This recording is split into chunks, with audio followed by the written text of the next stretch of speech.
plaisir d'Osno d'accueillir tout ce monde aujourd'hui autour de la thématique gestion des achats et suivi budgétaire dans Unit4 ERPX. Alors, pour animer cette session, nous avons le plaisir d'avoir avec nous Monsieur Armand Agnès, qui est notamment expert en solutions ERP et qui abordera deux thématiques centrales, donc la gestion des engagements dans Unit4 ERPX et également la gestion budgétaire dans le même outil. Donc, ce moment se veut interactif et nous vous invitons à poser vos questions, à partager vos remarques et vos impressions dans le chat tout au long de la session.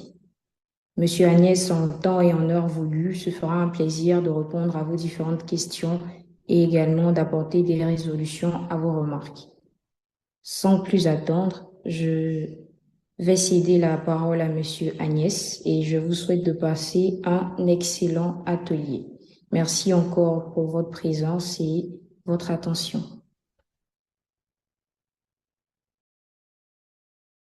Très bien. Bonsoir à tous. Bonjour pour certains. Je suis Armand Agnès. Je suis expert ERP. J'espère que tout le monde m'entend.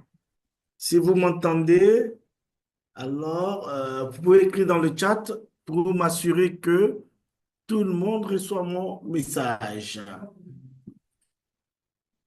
J'attends que chacun fasse ainsi dans le chat. Oui, c'est bon, Monsieur Kwadjo. Oui, Monsieur Mickey Kounou, Monsieur Adjomarou, on vous entend, c'est super. Ok, Elie, c'est super. Merci. Je pense que tout le monde m'entend. On va débuter. Très bien. Alors, pour ceux qui participent pour la toute première fois à un webinaire animé par Osno, donc par moi, je suis Armand Agnès, je suis à la tête de Osno, qui est une entreprise d'intégration de RP, qui aussi a des solutions d'intelligence artificielle et de business intelligence. Nous existons depuis 2018 et nous sommes représentants intégrateurs de Unit4 ERP, qui est un ERP d'un éditeur néerlandais qui est très présent en Europe de l'Est, au Royaume-Uni, beaucoup plus au Royaume-Uni, en Amérique du Nord, au Canada, aux États-Unis, et qui a des tentacules, bien sûr, en Afrique francophone et anglophone. Cet ERP était jusqu'alors utilisé par de très grands groupes. Aujourd'hui, avec l'avènement et la démocratisation du cloud, cet ERP est capable maintenant de pouvoir adresser des solutions aux entreprises de taille moyenne, petite. Et donc, c'est dans ce cadre que nous venons vous présenter, après avoir fait un webinaire, je dis théorique, sur l'ensemble des modules que renferme cet ERP, nous venons nous présenter cet atelier qui se veut interactif, comme le disait tantôt Madame Tonga, sur le thème de la gestion des achats et le suivi budgétaire. Madame Tonga voudrait bien départager votre écran, que je partage le mien. Très bien. Et donc, je vais procéder au partage de mon écran. Voilà, je vais passer par là. Je suppose que vous voyez mon écran. Là, je vais. Pour le moment, Monsieur Agnès, nous ne voyons pas votre écran. Vous ne voyez pas mon écran, justement. Monsieur, bon, c'était la même problématique la dernière fois. J'ai deux écrans, donc j'essaie de trouver la bonne. Voilà. Patientez, je vais la repasser ici. Est-ce que vous voyez mon écran? Pas encore, Monsieur Agnès. Je vais le partager.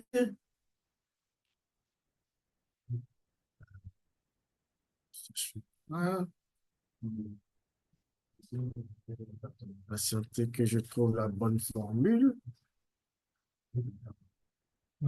Est-ce que vous voyez mon écran? Oui, là, nous voyons votre écran. Alors, j'ai deux écrans, dites-moi lequel est visible chez vous.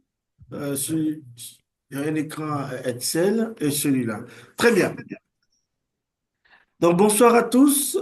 Vous avez en face de vous l'écran qui montre l'ERP Unit 4. Alors, je vais me déconnecter pour qu'on soit tous au même niveau. Alors, c'est comme ça que se présente la connexion à cet ERP.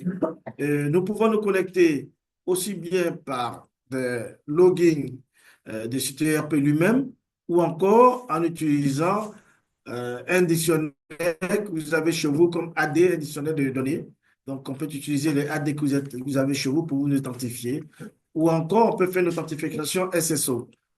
Une authentification SSO qui permet, n'est-ce pas, de vous authentifier directement à l'ERP dès que vous êtes authentifié sur votre Windows. Alors, nous allons rentrer notre authentification. Voilà. Et nous nous connectons. Voilà l'écran où nous étions. À gauche, nous avons l'ensemble des modules disponibles. Donc, on va partir de de l'écran Votre emploi, formulaire, temps et dépenses, personnel, paye, achat, qui va nous intéresser, gestion de projet, client-vente, budget planeur, qui est en fait la gestion budgétaire, qui va également nous intéresser, la comptabilité des engagements, qui va nous intéresser, la comptabilité elle-même, tout simple, qui pourrait également nous intéresser, et d'autres menus. Voilà. Le thème que nous allons développer aujourd'hui porte sur la gestion budgétaire et la gestion des achats. Nous allons débuter par la gestion du budget. Alors, la gestion du budget a deux phases. Il y a l'élaboration budgétaire en elle-même et le suivi budgétaire. Et donc, ce système permet de faire de l'élaboration budgétaire dans ce menu-là. Donc, dans ce menu, ce que nous avons fait pour vous, c'est de pouvoir vous montrer les différents aspects d'un budget. Le budget caractérisé par des versions. Donc, on peut créer des versions de budget, donc depuis les versions initiales, version révisée 1, version révisée 2, etc. et etc. Donc, autant de versions que vous disposez, vous pouvez le mettre dans le système parce que ce système accepte jusqu'à 99 versions de budget. Donc, il s'ouvre. Ensuite, c'est ouvert. Voilà. La version de budget se présente comme suit. À l'intérieur, vous allez découvrir que nous avons un certain nombre de versions. Donc, il y a on peut définir plusieurs versions de budget par exercice comptable. Donc, par exemple, nous sommes en 2024. Nous pouvons définir trois versions si on veut, selon les dispositions de notre entreprise. La version initiale, donc on va lui donner un code, la version révisée et la version définitive. La version définitive qui est celle que nous allons utiliser pour tester la disponibilité du budget. Donc, la version de budget que nous avons créée pour cet exercice, nous l'avons appelée B2024 comme code et le libellé est budget définitif 2024. Alors, ce budget définitif est un budget qui est multidevises, c'est-à-dire que ce budget peut être décliné dans différents budgets devises, étant entendu que l'ERP lui-même gère différentes devises. Mais la première devise de travail est la devise de l'entreprise elle-même. Ensuite, il y a deux devises qui sont mises là pour des reporting, qu'on appelle des devises de reporting. Et dans notre cas, étant entendu qu'on fonctionne en monodévise, bien que le logiciel soit multidévise, on a défini les mêmes devises pour l'ensemble de nos types de devises. Donc, voilà la devise CFA BCAO, ZOF, qui nous intéresse. Nous avons défini une autre devise de reporting qui est la même devise, une troisième devise de reporting qui est toujours la même devise. Mais nous pourrions avoir l'ensemble de ces devises listées là pour définir les devises de reporting. Ensuite, nous avons un onglet de droit d'accès. Alors, dans l'élaboration du budget, le budget initial, en général, lorsque il est mis en place, ce budget peut être modifié par des acteurs qu'on aurait désignés. Et donc, quand ils sont modifiés à l'issue de ce qu'on appelle en fait de l'arbitrage du budget. Et donc, nous donnons des droits d'habilitation sur ce budget-là. Par exemple, ce budget peut être lu, mis à jour, supprimé. Mais quand nous serons un budget définitif, il faut tout décocher pour leur dire ce budget ne peut plus être, n'est-ce pas, modifié. S'il doit être modifié, alors on va créer une autre version de budget, on appelle budget définitif révisé. Voilà.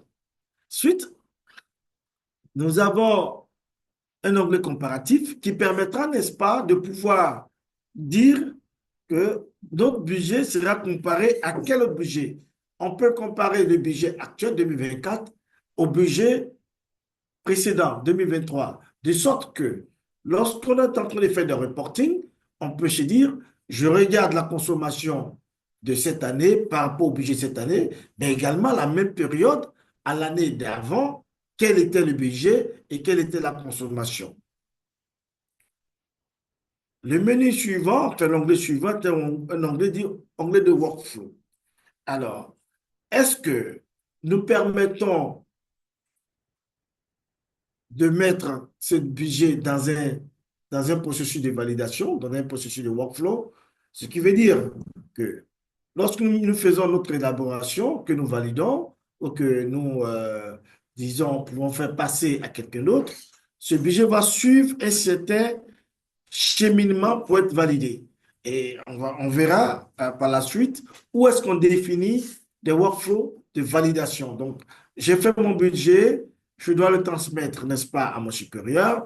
Il faut qu'il définisse un workflow qui va le permettre d'avoir mon supérieur qui va recevoir dans le workflow le budget et lui également apportera ses modifications ou encore ses observations. Dans la version du budget, il y a ce qu'on appelait l'onglet mise à jour balance. Alors, à quoi ça sert l'onglet mise à jour balance? Cet onglet, en réalité, permet, n'est-ce pas, de pouvoir aller chercher les données de la consommation, dans les données dans la comptabilité, ça a été consommé, et de mettre en regard le budget. Donc, ce budget-là. Et ce budget devait être mis, si nous étions à la comptabilité, dans ce qu'on appelle des journaux. Dans le logiciel budget, au lieu de parler des journaux, on parlera des données budget. Et donc, il y a un certain nombre de journaux définis sur lesquels on peut stocker, n'est-ce pas, notre version de budget. Si j'avais défini une version initiale, j'aurais stocké, par exemple, cette version initiale sur données budget A. Il sera comme un journal A. Ensuite, une version révisée de, je pourrais le mettre sur le B, et une version définitive que je vais mettre sur le C, sur le D. Donc, on a un certain nombre de versions que nous pouvons définir. Voilà. On définit plusieurs versions. Pour notre cas, la version de budget était stockée sur la donnée budget C qui est comme un journal C. Ensuite, est coché mettre à jour automatiquement qui permettra de mettre à jour ce journal-là. C'est-à-dire quoi? Qu'il ira chercher automatiquement, sans attendre une intervention humaine, aller chercher les données de la comptabilité dans les consommations qui viendra mettre en regard avec le budget. Donc, chaque fois qu'on aura passé une écriture à la comptabilité, il va aller automatiquement le chercher et dire que cette consommation correspond à tel budget. Et donc, voilà le delta, la disponibilité du budget. Ensuite, on a d'autres onglets sur lesquels on peut définir ce que c'est que des profils. Alors, des profils, en réalité, ce qui se passe, les profits sont utilisés lors des élaborations budgétaires. Je vais être encore plus clair. Supposons que nous sommes en train d'élaborer un budget et le directeur informatique, lui, il n'est pas comptable. Lui, il vous dira, l'an prochain, pour mon budget, j'aurai besoin de prendre deux ingénieurs et un technicien. Il le dit comme ça. Il met dans son budget.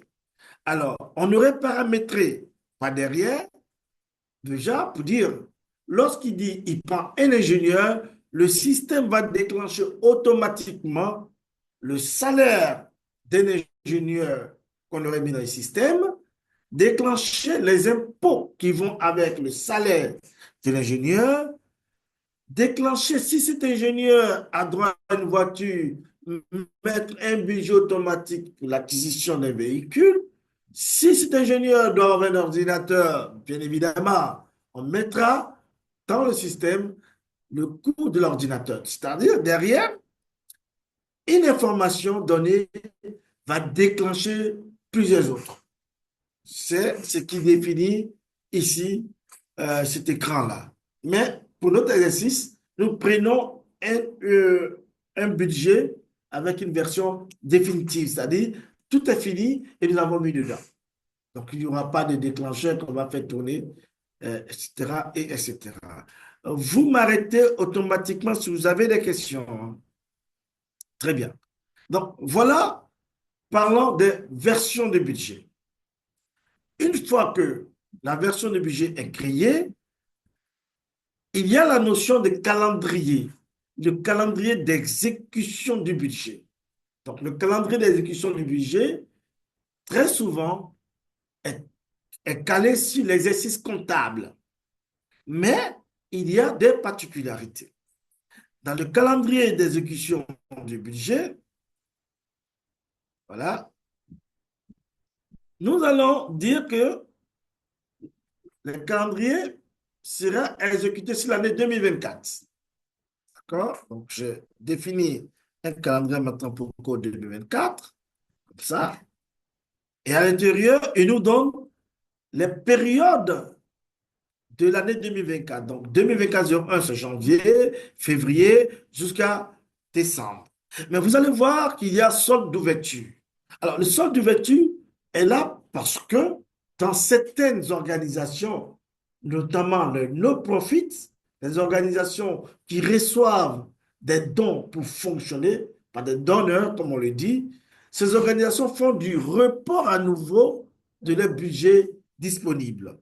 Je vais être encore plus clair. Nous sommes une organisation de recherche agronomique africaine. Nous recevons de l'argent des différents États pour la recherche et le fonctionnement de notre organisation. Ce budget que nous avons reçu, nous le consommons s'il y a de la disponibilité, donc s'il y a du reste, le reste est reporté à nouveau sur l'année budgétaire N plus 1. Et donc, ce report sera calé sur le solde d'ouverture, comme si on était en comptabilité dans l'exécution, dans la, pardon, excusez-moi, dans le calendrier d'exécution du budget. Est-ce que vous avez des questions? Vous m'arrêtez tout de suite.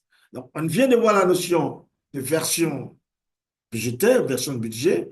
On vient juste de voir la notion de calendrier d'exécution. Par la suite, nous allons aller lancer une requête pour voir à quoi ressemble un budget que nous avons rentré dans notre système. Donc, nous avons déjà rentré un budget. On va aller le chercher. Je vais chercher le budget pour vous. Ah. Alors, la version, c'était le budget B, la version 2024. Voilà. et je fais rechercher. Voilà le budget que nous avons rentré. Alors, ce budget que nous avons rentré, vous verrez il est adossé à des comptes comptables. D'accord? Donc, à ces comptes comptables, nous avons rajouté du budget. Je vais essayer d'aller plus loin pour dire, euh, pour ces comptes-là, je vais enlever certaines choses dont je n'ai pas besoin. Là, voilà, il est flexible, l'ERP. Je vais garder ça. Voilà. Voilà. Donc, actualiser. Et donc, vous voyez là le compte, vous avez le montant du budget. Ici, on n'est pas encore avec la comptabilité, c'est que le budget. Donc, le budget est rentré. Autre chose qu'il faut retenir, il y a ce qu'on appelle la saisonnalité du budget.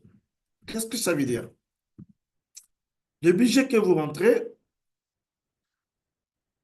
vous pouvez choisir de dire, ce budget global, je vais l'étaler sur toute l'année. Donc, le système va le diviser par 12 et le mettre mois par mois, de janvier jusqu'à décembre. Ou encore, vous pouvez vous dire, le budget, il est que pour le troisième mois. Et le système va le caler que pour le troisième mois. C'est une autre possibilité.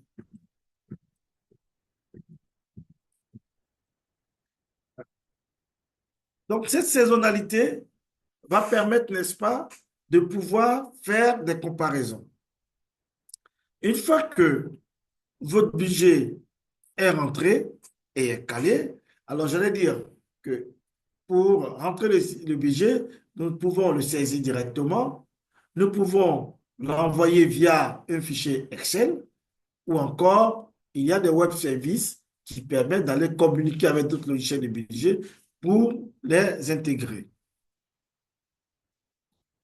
Voilà pour le budget de manière succincte. Les budgets que nous avons rentrés, nous devons les utiliser. Pour consommer le budget, il faut faire des achats, peut-être des dons pour tout ce qui est dons que nous faisons.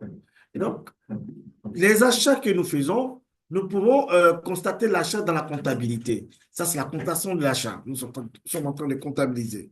Par contre, au niveau du module achat ou procurement, à l'émission d'une demande d'engagement, le système va aller tester la disponibilité de votre budget.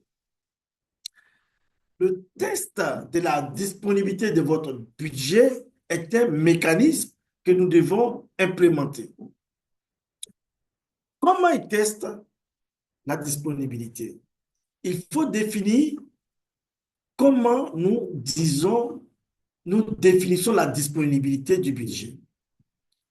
Est-ce que notre disponibilité du budget se trouve en prenant le budget auquel nous enlevons les consommations, donc ce qui était déjà comptabilisé, ou bien est-ce que nous prenons le budget auquel nous allons retirer les engagements, c'est-à-dire les demandes de dépenses qui ne sont pas encore validées, auxquelles nous allons en plus retrancher les engagements validés, donc des demandes de dépenses pour lesquelles des bons de commande ont été émis, sont des engagements validés, et en plus duquel nous allons retirer les consommations. C'est ce que nous allons voir tout à l'heure. Et donc, tout ce qui fait appel aux engagements est dans la comptabilité dite des engagements. La comptabilité des engagements. Dans cette comptabilité, je vais vous montrer tout de suite, comptabilité des engagements. Dans la comptabilité des engagements, nous allons définir à quel moment notre budget est dit disponible. Vous voyez l'écran? Suivez-moi bien. Donc là, nous allons définir un code qui a été déjà fait. Et regardez bien ce qui se passe. Là, à droite, nous avons le code CO, C0. Dans la comptabilité des engagements, on a ce qu'on appelle le montant non ferme. Le montant non ferme, en fait, c'est lorsque nous faisons une demande d'engagement dans le système. C'est une demande qui a été faite. C'est un montant qui n'est pas ferme. C'est une demande. Elle n'est même pas encore validée. Elle doit aller sûrement chez notre supérieur hiérarchique dans le workflow pour être validée. Ça, c'est la demande non ferme. Et cette demande-là n'est pas encore transformée en bon de commande. Elle n'est donc pas ferme. Ensuite, nous avons au C1 les demandes dites fermes. C'est-à-dire que cette demande a fait l'objet de transformation en bon de commande. Donc, c'est une demande ferme. On doit engager l'argent pour payer dans tôt ou tard. Par la suite, il y a des demandes dites de réservation. Les demandes de réservation, ce sont des demandes non fermes qui sont émises et bien qu'elles ne soient pas encore transformées en bon de commande, quelqu'un l'a mis en attente.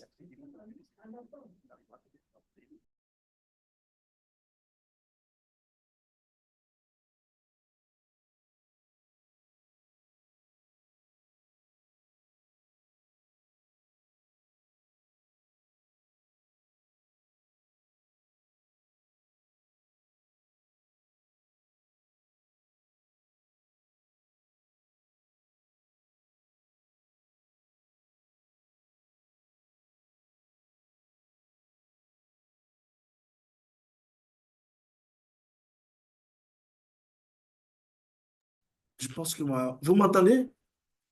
Je t'ai coupé, je pense.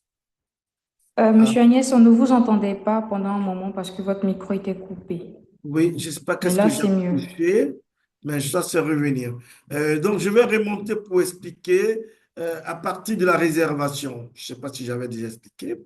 Donc, le C3, qui est un montant de réservation, qui est en fait une demande d'engagement faite, qui n'a pas encore été transformée en bon de commande, donc qui n'est pas encore pardon, un montant ferme, et qui a été mise en attente. Ça fait une réservation de budget.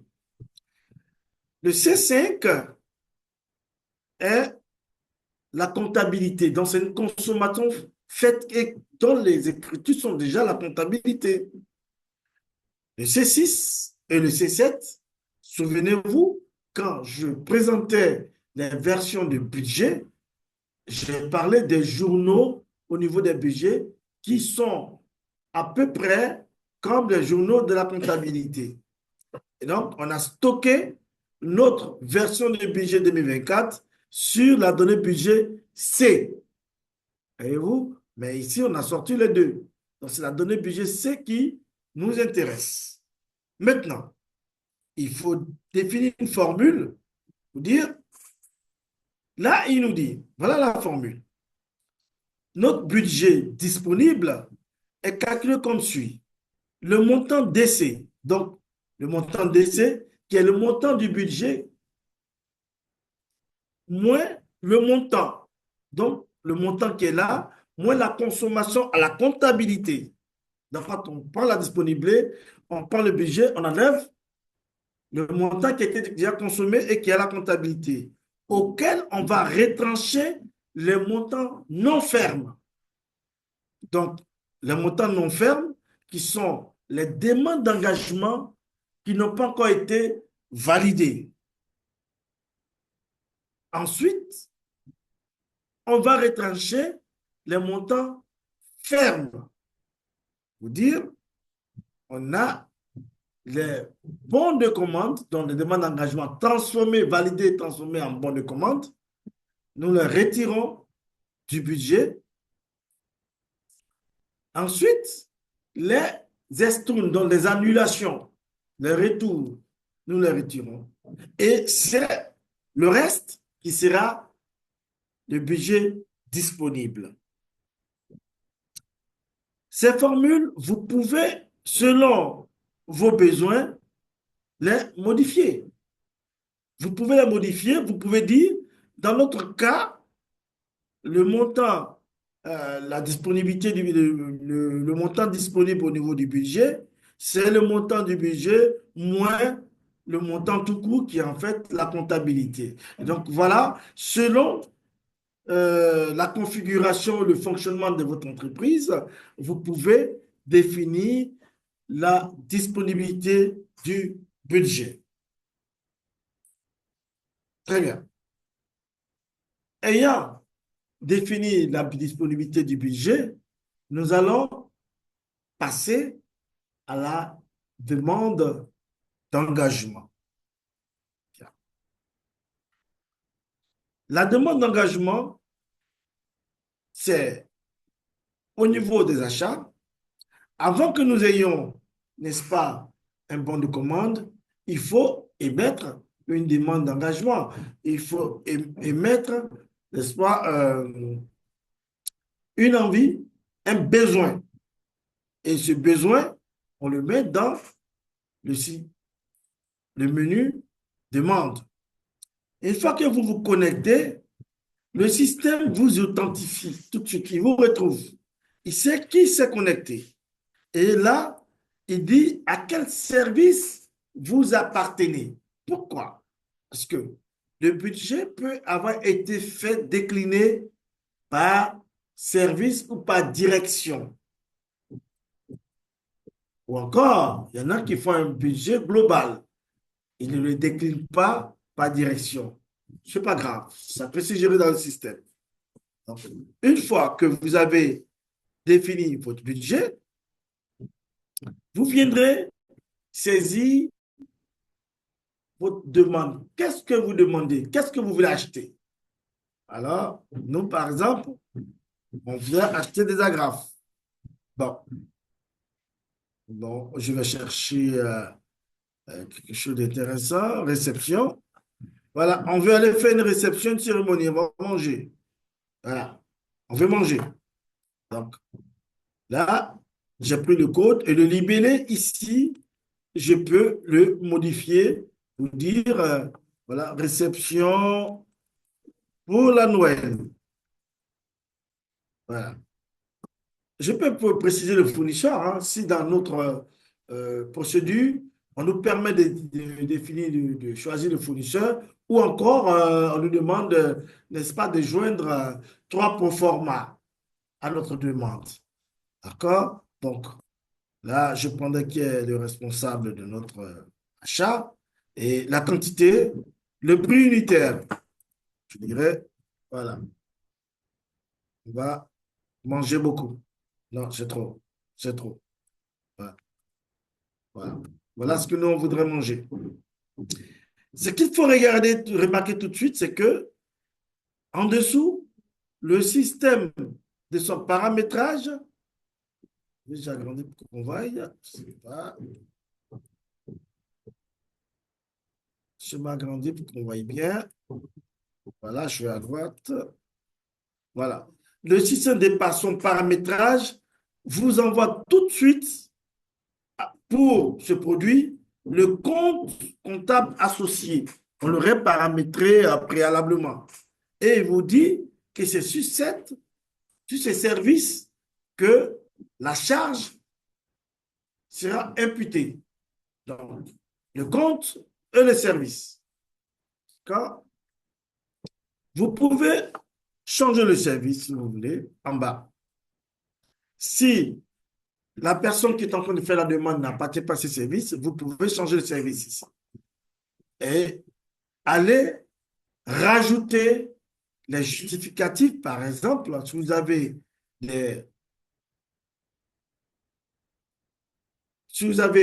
des proformas, on va les prendre, voilà, on va les prendre de commande, puis on va ajouter un document, on va aller chercher de documents qu'on va attacher. Voilà. Donc, non, il est trop grand. Je vais aller chercher un PDF plus petit. Voilà. Voilà. On a un bon de commande. Et vous l'attachez. Vous voyez, vous pouvez le voir. C'est un bon de commande. OK? Voilà. Donc, vous pouvez attacher autant de documents pour justifier ou dire, voilà ce dont notre procédure interne, on a besoin d'un certain nombre de bons de commande. Et une fois que vous avez attaché le bon de commande, vous êtes à même de vouloir valider. Monsieur Et Agnès, là, on ne vous... vous ne m'entendez pas? Allô? Allô? Est-ce que vous m'entendez? Si, on vous reçoit bien. OK. Oui, nous vous recevons, monsieur. On me Oui, on vous reçoit. reçoit, on vous reçoit. D'accord, c'est parfait. Madame Tonga, elle m'avait interpellé, mais je pense que on vient de me dire qu'on me reçoit. Très bien. Et donc, je suis au stade de la validation, n'est-ce pas, du bon de commande. Je peux ajouter plusieurs lignes, hein? Je peux ajouter plusieurs lignes. Donc, je sauve. C'est non sauvé. Est-ce que j'ai bien cliqué? Voilà. OK. Vous voyez, j'ai fait l'achat. Il ne m'a rien dit. S'il ne m'a rien dit, ça veut dire qu'il y a du budget disponible. Rien du tout, je suis passé. Alors, on va faire l'essai d'aller saisir un autre article et on va voir comment il va réagir. Je vais aller rouvrir un autre. Voilà. Je vais mettre ça sur le point de vente. Ici, j'ai les services.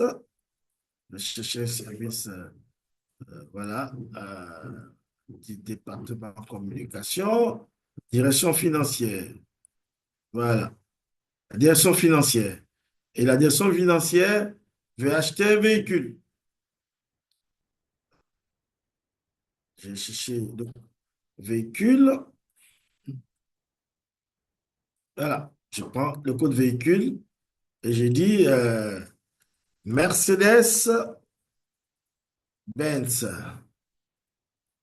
Voilà, GLA. Très bien. Il m'écoute 78 millions de francs CFA. Un truc comme ça, j'espère. Ouais, ça, c'est plus que ça. Voilà. Quoi? 780, non, j'ai exagéré. Voilà, 78 millions de francs CFA. Comme l'autre, vous verrez bien que il va aller chercher tout de suite le compte associé à cet article, hein. Il va le chercher tout de suite. Voilà. Le compte associé à cet article. Cette fois, ce n'est pas un compte de charge, c'est un compte d'immobilisation parce que c'est un véhicule. Ça, c'est sûr de tout le monde. Et nous allons valider. Hein? C'est bon. Je vais valider. Excusez-moi, je cherche ma souris. Voilà. Cette fois, voyez l'avertissement, votre engagement a échoué. Pourquoi? Parce qu'il y a pas de budget. Budget pour véhicule et pour cette direction-là. Il n'y a pas de budget véhicule pour cette direction. Et maintenant, les messages qui sont ici, nous avons la possibilité de dire ce message, il est bloquant. S'il n'y a pas de budget, alors il s'arrête, il ne peut rien faire. Ou on envoie cette demande, on la switch à un directeur donné. S'il n'y a pas de budget, alors on l'envoie quelque part d'autre. Donc, ces messages sont customisables et derrière, on peut faire suivre un workflow. Dans notre cas, c'est juste un avertissement, on l'a mis non bloquant. Donc, j'ai dit, top, je passe. Voilà. Donc, là, j'ai fait deux bons de commande, pardon, deux engagements, c'est pas un bon de commande. Un premier pour lequel le budget était disponible, c'est passé sans problème. Un second pour lequel le budget n'est peut-être pas disponible. Dans ce cas, j'ai reçu un message. Et dans ce message, il y a possibilité de dire, voilà le budget disponible. On peut leur afficher le budget disponible. Très bien. Ensuite, nous avons fait des demandes d'engagement. Bon, je ne sais pas si c'est chez moi, mais je ne vous reçois plus, hein. Est-ce que les autres me reçoivent? Monsieur Agnès, moi, de mon côté, je vous reçois bien. De mon côté, c'est pareil. Très bien. D'accord, donc c'est sûrement chez vous. Est-ce que vous me recevez maintenant? Je ne sais pas qui est-ce qui a posé la question. Je n'ai pas suivi qui est-ce qui a posé la question. Alors, je vais écrire dans le chat.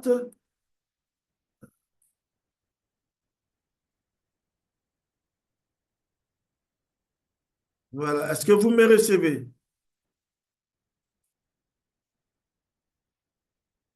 Oui, ça va maintenant.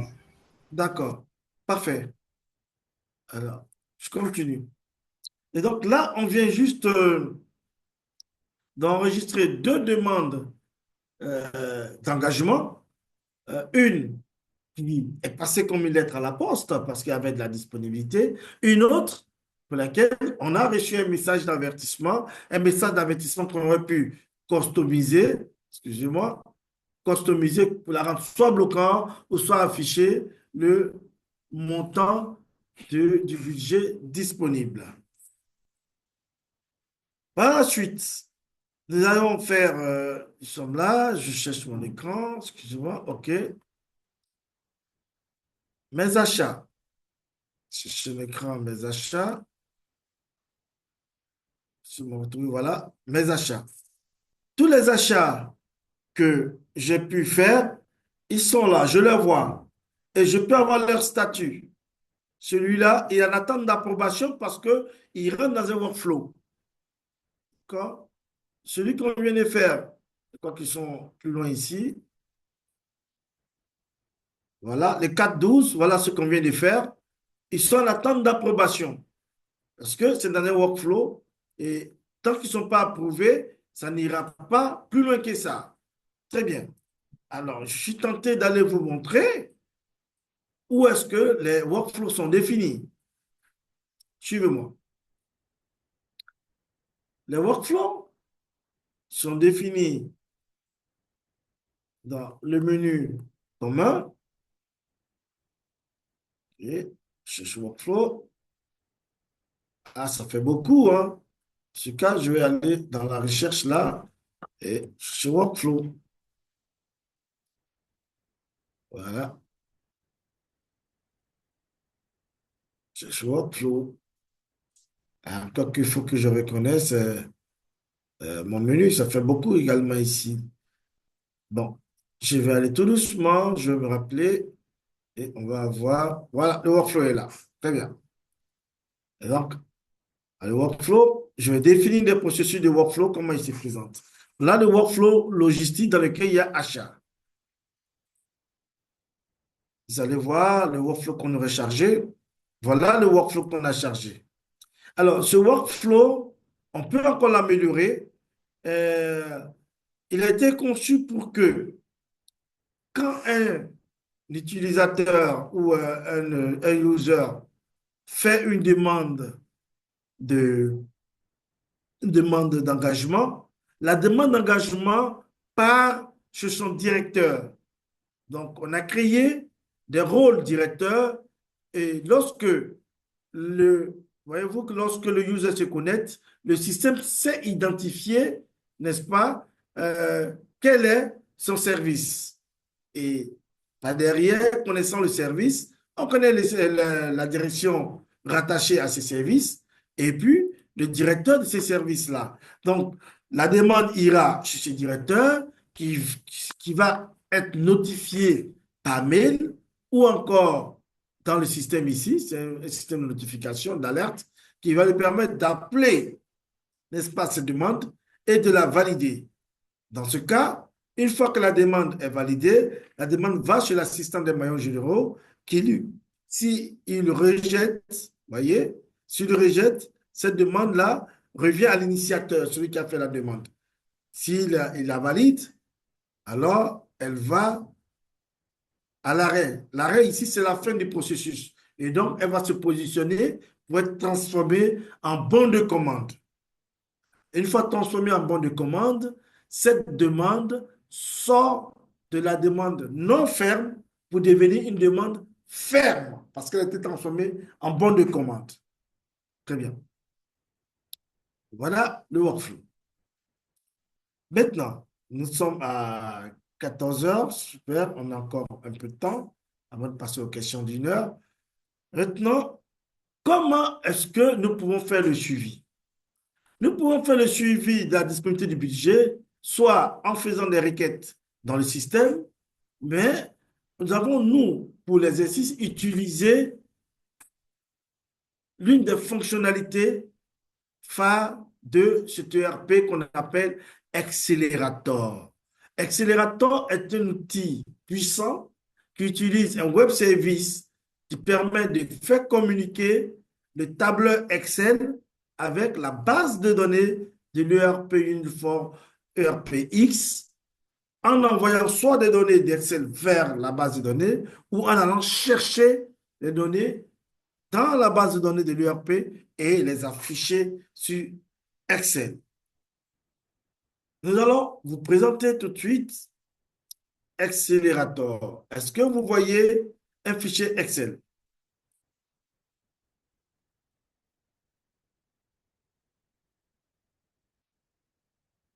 Est-ce que vous m'entendez? Est-ce que vous voyez un fichier Excel? Oui, oui, bien Très sûr. bien. Oui, déjà, on voit le Oui, fichier monsieur Agnès, nous voyons un fichier Excel. Vous voyez un fichier Excel et voilà.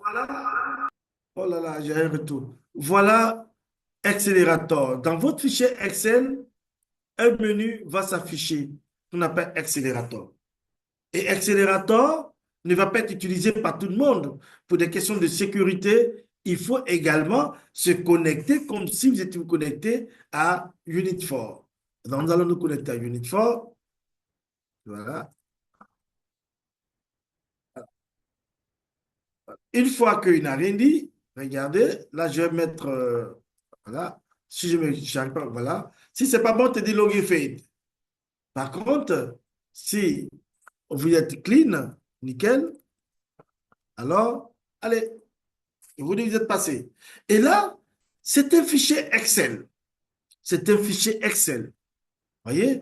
Et à côté, le paramétrage prend en compte vos comptes comptables. Donc, selon vos systèmes de comptes, quand vous voudriez faire présenter votre fichier, vous le faites sur Excel et le système ira chercher les données pour venir les positionner.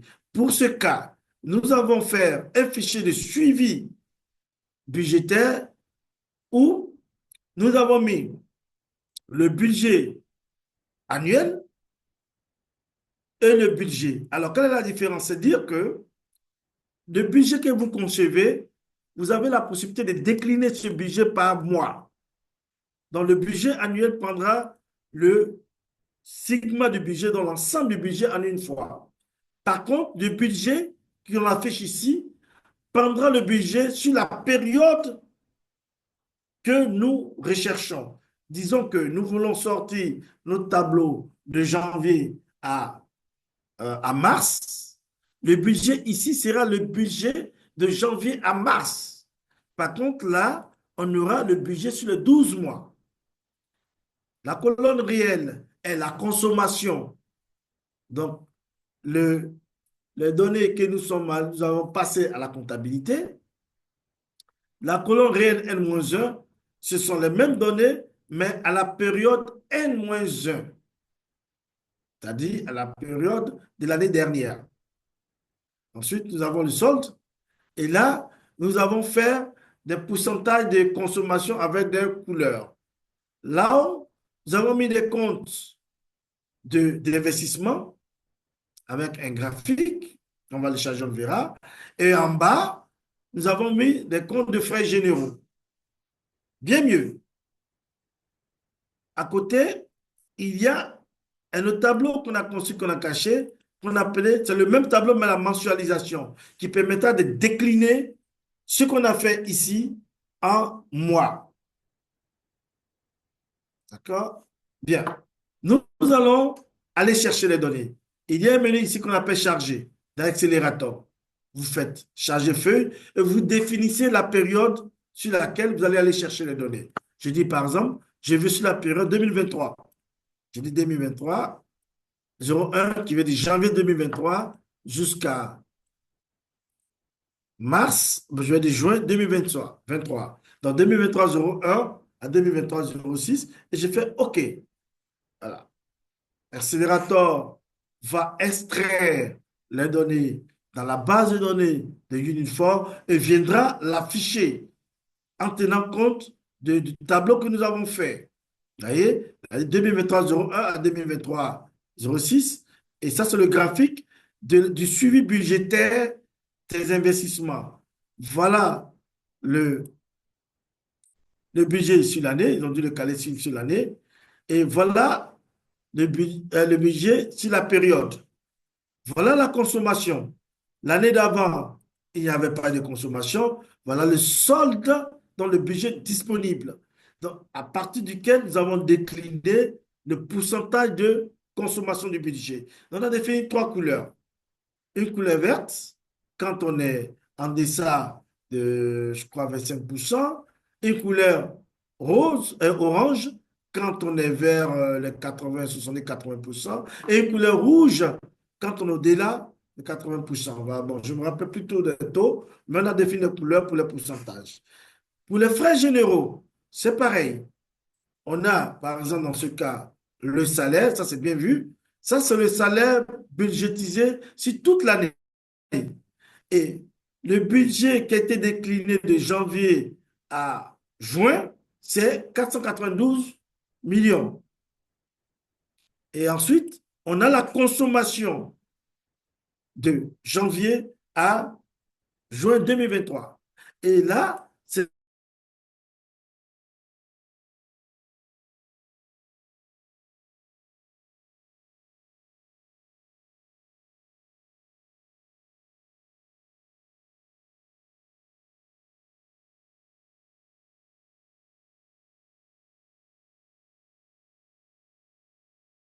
demandé aussi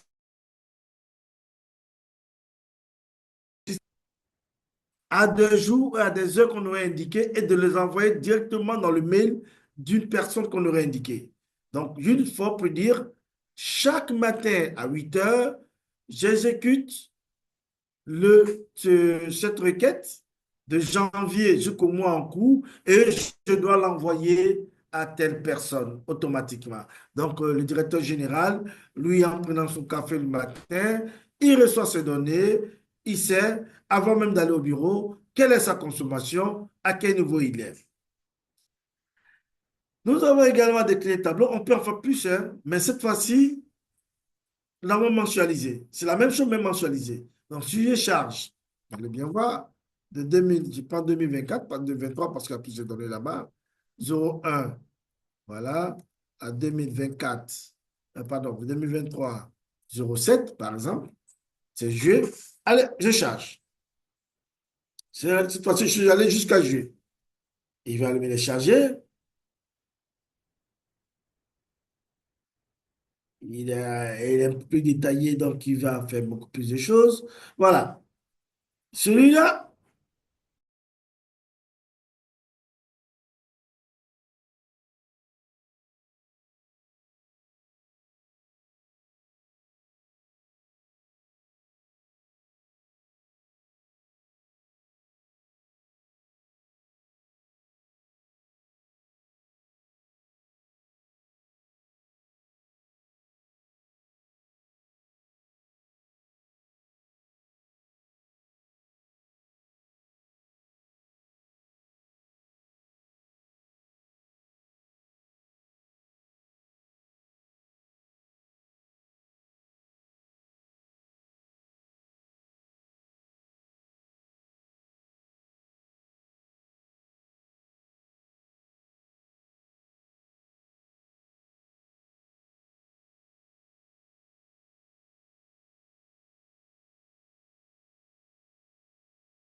Le lien.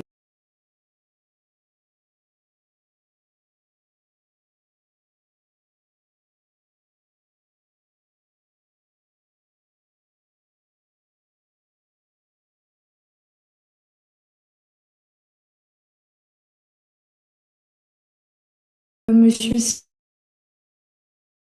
Sewa peut-il nous confirmer que Monsieur Agnès a bien répondu à sa question? Bonsoir, DG Agnès. Effectivement, j'ai reçu votre réponse et je vous en remercie. D'accord. Merci, Siwa. Alors, Monsieur Agnès, la seconde question, c'est celle de Monsieur Isiaka, qui demande, en cas de dépassement d'une ligne dans le budget d'une période donnée, comment corriger cela dans le système Unit4? Très bien. C'est une super belle question. Alors, pour le test de la disponibilité du budget, il y a différents scénarios selon votre organisation. Nous avons un budget qui est un budget annuel pour lequel on l'a décliné par mois. C'est un exemple. Je vais dire, nous avons un budget de 12 000 francs CFA et on a mis 1 000 francs par mois. On peut demander au système, à la vérification de la disponibilité, il faut prendre le budget annuel pour nous dire si c'est disponible.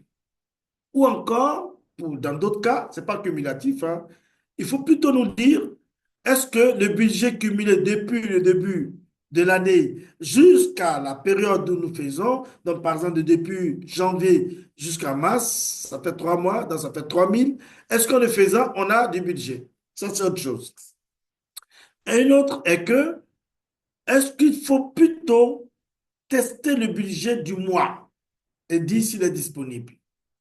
Mais également, on peut vérifier dans certaines organisations que le budget disponible est par direction ou encore c'est un budget global pour toute l'année. Si le budget n'est pas disponible, alors on peut demander dans le workflow que nous permettons d'aller au-delà du budget, faire du dépassement budgétaire.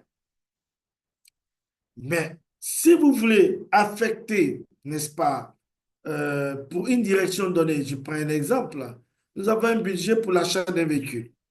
Mais ce budget a été fait pour la direction informatique. La direction informatique n'a pas acheté de véhicule. Par contre, la direction commerciale, qui n'avait pas de budget véhicule, voudrait acheter un véhicule. Alors, le le directeur général peut dire affecter ce budget à la direction commerciale pour qu'elle puisse prendre ce véhicule-là.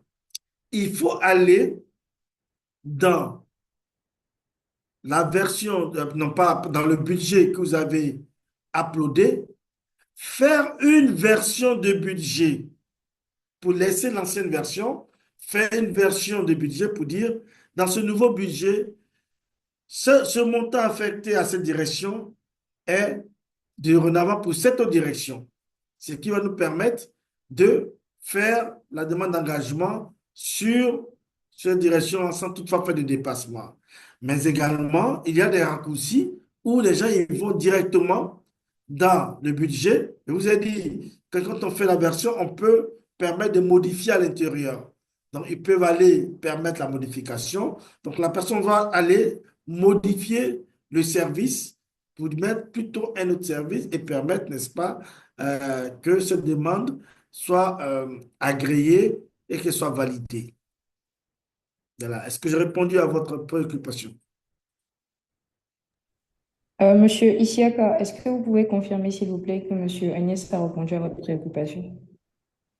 Oui, effectivement, il a répondu à ma préoccupation. C'est effectivement ça parce que c'est ce que vraiment les financiers vivent au niveau, par exemple, des structures. Parce que tu vas voir dans une planification, si c'est mensuel ou bien trimestriel, il y a des services qui, des fois, peut-être oublient ou bien n'arrivent même pas à faire la programmation durant ce trimestre, alors que l'activité est programmée, mais eux, dans la planification du budget, n'ont pas pu faire ça. Et maintenant, c'est à l'arrivée de l'activité qu'ils vont se dire, ah, nous, on a besoin de ça, mais ça n'a pas été maintenant budgétisé dans la période. Maintenant, comment procéder? Effectivement, il a répondu à ma question. Merci beaucoup. Merci, Monsieur Isiaka. Donc, si vous le permettez, on va passer à la prochaine question, qui est celle de Monsieur Noah Martins, qui demande, possible de savoir à quel niveau ou chez qui se trouve l'approbation? Oui, Noah, bonsoir Noah. Et tout à fait. Il est tout à fait possible de savoir chez qui est la demande d'engagement.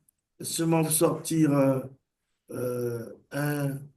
Je vais passer par ce menu-là. 2 secondes, je vais vous montrer. Voilà, petit engagement. Ok. Seulement on va pouvoir, si je peux avoir quelque chose pour vous montrer. Voilà, patientez. J'ai lancé une grosse requête. Voilà, j'ai des workflows en cours. Donc voilà, je prends celui-là, et puis je vais aller à droite. Voilà, je vous dis prends. Voilà, donc je vais agrandir ici. Et là, voilà. C'était workflow en cours. Oui. Alors, l'engagement est au niveau de ces personnes-là, dans ce cas. Voyez-vous, au niveau des jaunes. Donc, l'une des personnes doit pouvoir valider. Celui-là, il a l'initiative. Je vais vous montrer un autre encore, qui va être encore plus parlant. Je prends celui-là. Voilà. OK. Ici, tout ce qui est vert, ça a été traité, validé, passé, validé, et il s'est arrêté ici. Donc là, c'est le responsable des moyens généraux qui doit traiter cette demande-là. Donc, il est tout à fait possible de voir à quel niveau la demande est et qui doit valider. Tout à fait possible. Si c'est une demande refusée, voilà, on peut aussi voir qui est-ce qui a refusé la demande, hein. Voilà. Ici, on voit bien qui a refusé la demande. C'est celle-là, cette dame. Elle a rejeté. D'accord? Donc, ce repas chez l'initiateur. OK? Est-ce que j'ai répondu à la question? Oui, de Diane. Vous avez répondu à ma question. J'ai une question rapidement follow-up, en fait. Donc, si jamais quelqu'un a rejeté une demande, il y a la possibilité de mettre le commentaire pourquoi ça a été rejeté. Pourquoi ça a Oui, été bien rejeté. sûr. C'est Toute possible. demande rejetée doit être commentée. C'est un OK, champ obligatoire. Il faut mettre la raison du rejet. super. OK, merci. Je pense aussi que, Monsieur Agnès, merci pour votre réponse. Je pense que Monsieur Noah Martin a aussi demandé qu'en est-il de la base de données fournisseurs? Oui, c'est ça. Donc, Je n'ai pas suivi la question, désolé. Vous pouvez reprendre? en attendant, je vous laisse. Oui, je disais que Monsieur Martins a demandé qu'en était-il de la base de données fournisseurs? Ah, la base de données fournisseurs, effectivement. Alors, le système, bien sûr, gère les fournisseurs.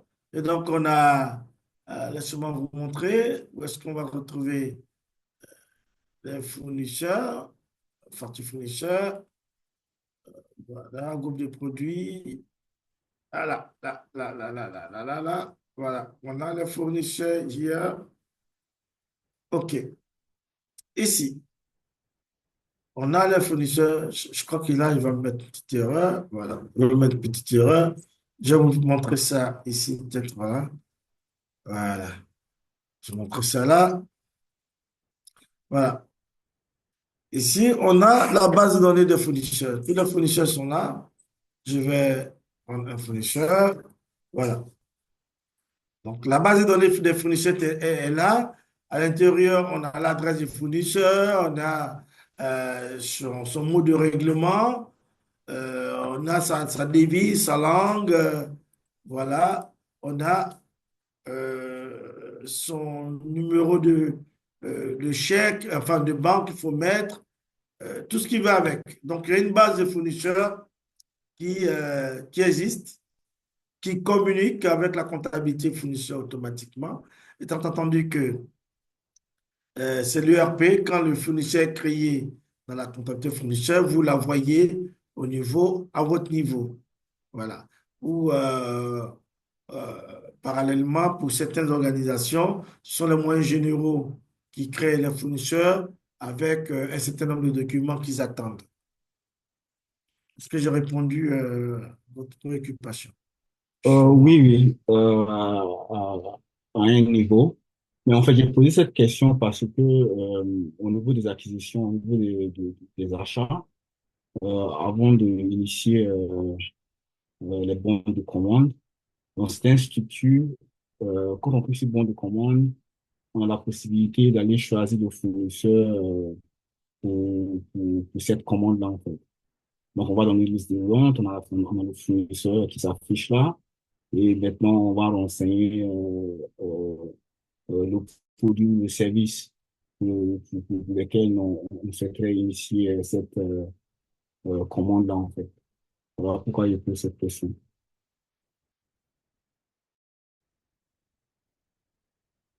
Parce que la première chose, c'est bon de commande, bon de commande, dans le bon de commande, on peut attacher le fournisseur. Et s'il y a un e-service en termes de catalogue en interne, on peut aller charger le produit en catalogue. Si c'est pas possible en catalogue, on attache les factures, les factures pour format. Voilà, les factures pour format avec les trois autres factures pour format par rapport au bidding et en termes de une question de compliance, intégrité, tout ça. Et une fois qu'on envoie ça, là, comme ça va dans le workflow. Chacun valide, de 1+1 valide, 1+2, ou bien le responsable achat, le responsable marketing va valider. Et là, comme ça revient aussi chez la qui voit s'il valide. Donc, Effectivement, Matrice, je n'ai pas oui, saisi le fournisseur quand je faisais mes tests, mais vous d'accord. avez tout à fait la La latitude possibilité, hein. d'indiquer le fournisseur ici. Vous pouvez D'accord. indiquer le fournisseur. Ok, Euh, donc on peut aller utiliser le voilà. fournisseur directement. Oui, je l'ai pas indiqué parce que Mhm. l'organisation auquel je suis habitué, que je vois, Mhm. les initiateurs, ils font leur demande. Ils ne savent pas C'est qui est le fournisseur. centralisé. Voilà. Ils font Ok, la demande. Ensuite, quand ça part, par exemple, au niveau de l'assistant des moyens généraux, c'est lui qui collecte, selon leur process, c'est des centralisé en fait, je factures pro comprends. forma, Ok, 3 factures pro forma, qu'il attache à la ok, demande. Et selon les critères qui se sont fixés, il va maintenant indiquer le fournisseur ici. d'accord. Indiquer le fournisseur qu'il choisit un seul, mais dans les attaches, il a 3 proformas. Et donc, quand il va valider que ça va passer dans le workflow au niveau supérieur, le N+1, comme tu le vois, qu'il reçoit, il voit dans le système que c'est tel fournisseur et il va le regarder les documents Mhm. attachés pour confirmer que, ah oui, il y a plusieurs, il y en a 3, et que c'est plutôt ce fournisseur qui nous tient au regard des règles que nous sommes fixées. Bon, il faut justifier, quoi. Oui. Maintenant, donc ça Voilà. veut dire que l'UNISFOR a la possibilité d'aller dans bon, sur deux axes. C'est-à-dire qu'on peut avoir une société où les acquisitions, les achats sont centralisés. C'est-à-dire qu'en termes de demand en supply, la personne, tous les autres membres de l'équipe peuvent faire une demande, ça va chez un responsable moyen général ou achat centralisé qui va initier les bons de commande final, ou bien chacun a aussi la possibilité de y mettre lui-même ou elle-même ses bons de commande, et puis ça va aller directement chez le fournisseur. Passe dans le workflow et le process qu'on a mis en place. Tout se passe dans le Ok, workflow. Et donc, à la ok, définition du intéressant. workflow, vous allez définir qu'est-ce que vous voudrez. Par exemple, on peut se dire, euh, quand vous saisissez une demande, si vous faites partie d'un groupe de personnes, alors cette demande-là va tout de suite se transformer en bonne de commande. Ou bien, si vous faites partie de cette catégorie de personnes, ça doit passer par quelqu'un d'autre. Donc, le workflow est flexible. On peut définir dans le workflow ce dont on a besoin pour s'aligner sur le processus de l'entreprise. D'accord. J'ai une dernière question. Euh, L'UNESCO nous permet de gérer le TNE, Travel and Expenses, c'est-à-dire les PDM, les primes de voyage et tout ça. Nous pouvons incarner une société qui a plusieurs ingénieurs qui vont sur le terrain. Chacun doit être capable d'initier lui-même sa demande pour hôtel, transport ou bien repas. Et ça va aller chez le responsable achat. On lui décaisse de l'argent. Et au moment où il est sur site ou bien en dehors, bon, à l'extérieur du pays, au fur et à mesure qu'il effectue ses dépenses par jour, là, il a la possibilité de faire la mise à jour sur un reporting en temps réel à partir d'un un smartphone. Oui, oui, très Yeah. bien. OK. Alors, je suis en train de vous montrer, ça fait partie du module temps et dépenses. Et il y a les Parfait. frais OK. de déplacement et les enregistrements des notes de frais. Notre effet, c'est ça. Voilà, les frais, OK. notes de frais et les déplacements, les hôtels, tout ce qui va avec. Et ça également, on peut les soumettre à un workflow, de sorte que OK. quand vous émettez vos notes de frais et les frais de déplacement, vous attachez des documents, comme on le fait de l'autre côté.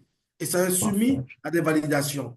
Alors, si vous avez un téléphone, vous allez sur votre téléphone ou en télécharge, vous allez voir qu'il y a Unit for Travel.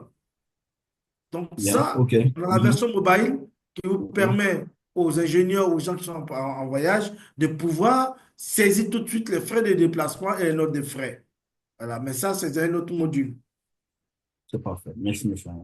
Merci. Monsieur Nice, je pense qu'on peut poursuivre la série des questions et on va aborder cette fois-ci la question de Monsieur Elie Sewa qui demande euh, le fichier de suivi budgétaire avant importation des données de la compta, c'est Unit4 qui le génère? Si oui, comment est-ce que ça se passe? Est-ce que vous pouvez montrer le processus? Alors, le fichier de suivi que nous avons montré, il n'est pas tout de suite généré par Unit4. C'est vrai qu'on peut avoir des templates que Unit4 pourrait nous mettre à disposition. Seulement, vous essayez de... Voilà. On peut avoir des templates. Voilà. Ici, par exemple, voilà, j'ai mes budgets, des templates qui va aller chercher dans le système là-bas. Voilà. Template, attendez, c'est pas un bon template. Je vais vous ajouter un bon template. Je cherche un bon template qui peut faire, je sais pas, ça c'est pas bon. Je mets ça. Oh là là, c'est pas grave. Voilà. Vous voyez, il a généré un template. Mais après, il faut pouvoir l'adapter selon vos besoins. Donc, celui que nous avons vu, nous l'avons conçu carrément de zéro, quoi. Sinon, vous pouvez générer un template et puis, voilà. Vous savez, ça, c'est le template qu'on a généré. Voilà. Il a chargé, il n'y a rien dedans. Chargé, je ne sais pas, voilà. Il peut charger 2023, 23 01, 23, 12, 23 12. Puis je vais mettre direction 200, un truc comme ça. Hein. Bon, il y a pas de données dedans. Sinon, vous avez la possibilité, n'est-ce pas, de pouvoir aller chercher un template et puis, à partir du template, vous allez customiser. Vu dans le code. Est-ce qu'on a répondu à la question de M. Sewa?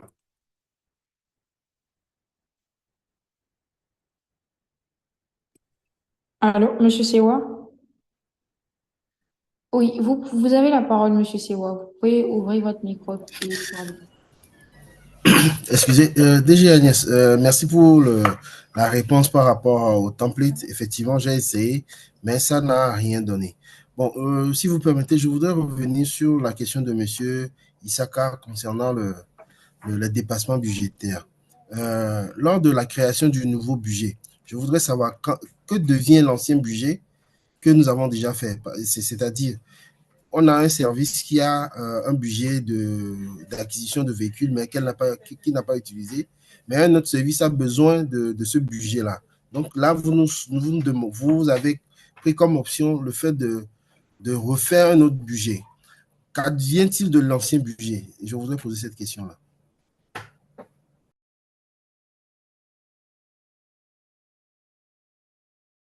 J'ai mon micro fermé. Alors, ce sont on aurait créé une nouvelle version de budget. Donc, quand on crée une nouvelle version de budget, l'ancien budget, il est stocké, on peut le lire, mais on ne travaille plus là-dessus. Voyez-vous, à créer un nouveau budget, on dit, une nouvelle version, on dit au système, cette version-là est adossée sur tel journal. Au lieu de dire les données C, on peut dire c'est la donnée E. Donc, dorénavant, notre suivi va se faire sur le E.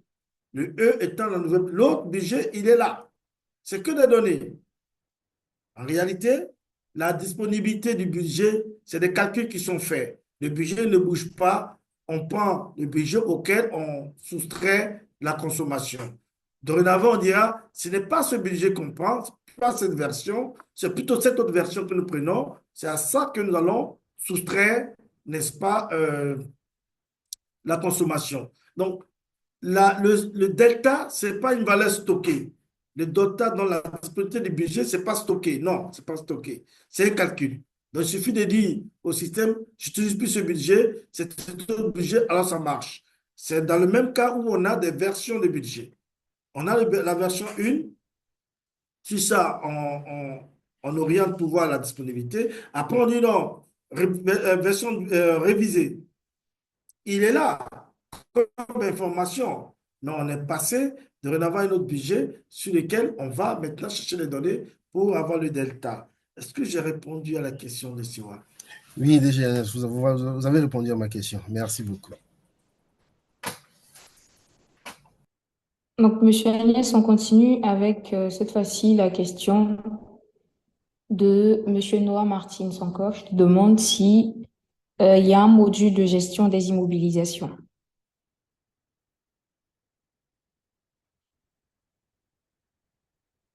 Allô, Monsieur Agnès? Excusez-moi, j'ai pris la mauvaise habitude de parler avec le micro fermé. Il y a un puissant module de gestion des immobilisations que je vous montre là. Voilà, la gestion des immo est là. Voilà. Depuis les acquisitions, d'ailleurs, hier, on avait une formation. Alors, la gestion des immobilisations communique avec la comptabilité et le module des achats. Donc, quand vous faites un achat, par exemple, quand on a acheté le véhicule, quand sera transformé en facture, va être comptabilisé. Une fois comptabilisé, le système va détecter le compte IMO et va le descendre dans le module immobilisation. Et à partir de là, on pourra, n'est-ce pas, générer tout ce qui est dotation d'immobilisation. Donc, il fait de la dotation, les dépréciations linéaires, dégressives, accéléré spécial. Il fait des sessions, fait des réévaluations, il fait de l'augmentation du mot, etc., etc. Permettez que je retrouve un état, je crois que c'est celui-là, FFR, si je ne m'abuse, voilà, pour essayer de vous sortir un tableau, voilà, un état d'immobilisation. Il va sortir, hein. Voilà. Ça, voilà un état d'immo qui sort de ce système-là.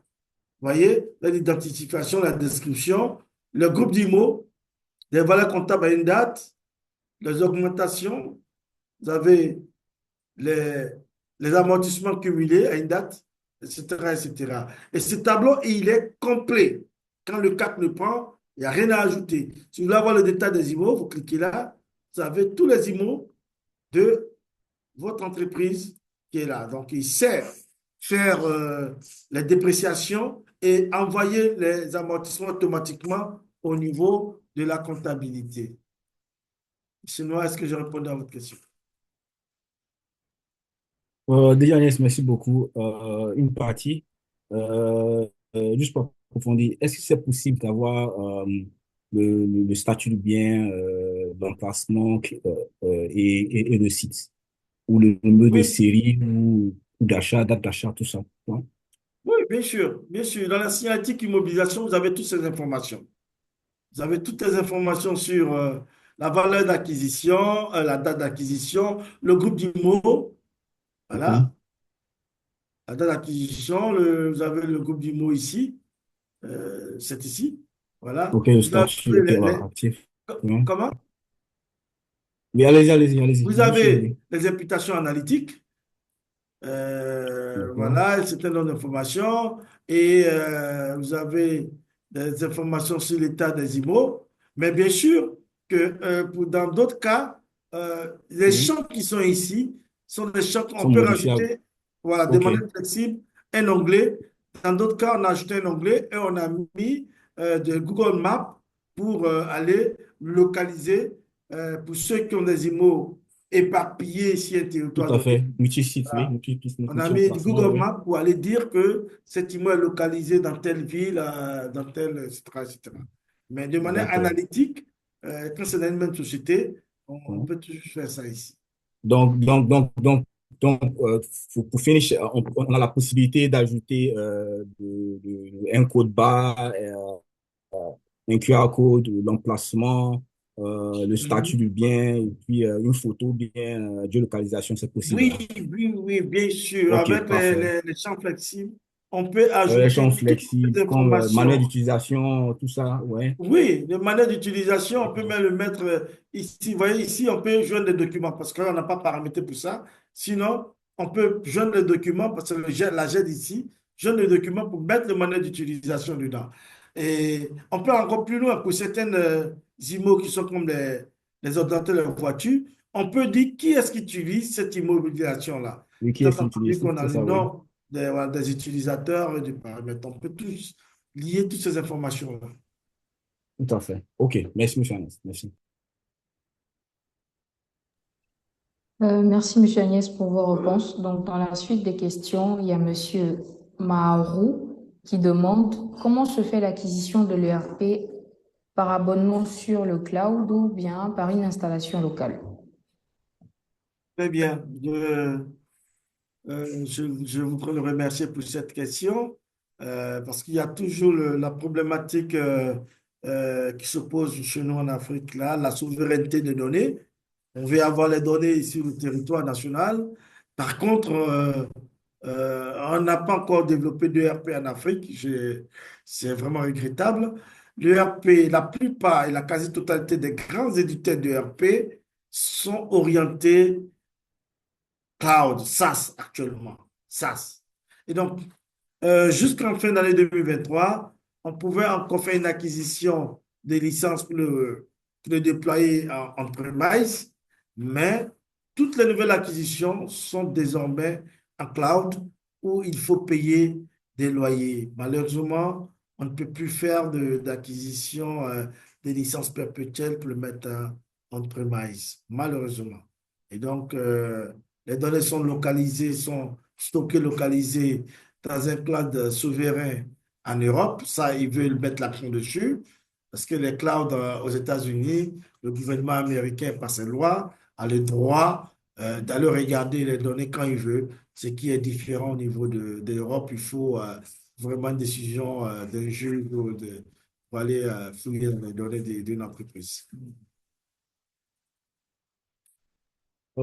Déjà, laisse parler dans le même sens que la personne qui a posé la question tout à l'heure là. Est-ce que c'est possible, c'est juste une idée, est-ce que c'est possible avec Unit 4, même si on ne peut pas avoir ça en premises standalone, c'est possible d'avoir ça sur, euh, avoir ça localement ici, dans un data firm, ici localement, hébergé localement ici en Côte d'Ivoire, c'est possible?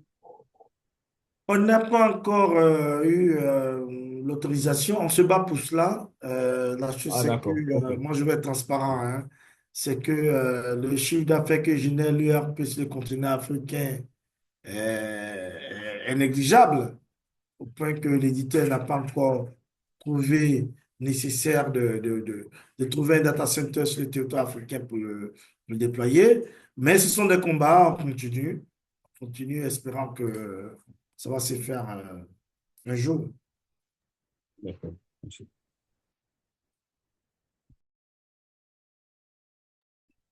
Si Monsieur Maoru est là, est-ce qu'il peut nous confirmer que la réponse donnée par Monsieur Agnès le satisfait? Euh, Bonsoir à tous. Oui, c'est bon. Merci. Donc, Monsieur Agnès, je pense qu'on a fait le tour des questions qui ont été posées directement dans le chat. Si en dehors des questions auxquelles vous avez répondu, quelqu'un au sein de l'Assemblée a une question à poser euh, relativement à l'atelier de formation, la parole vous est donnée. Donc, vous pouvez simplement lever votre main et on vous interrogera.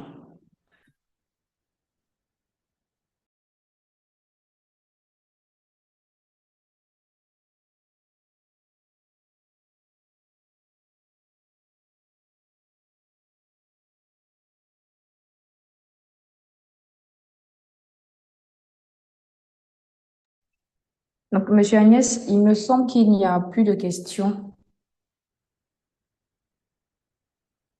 Allô?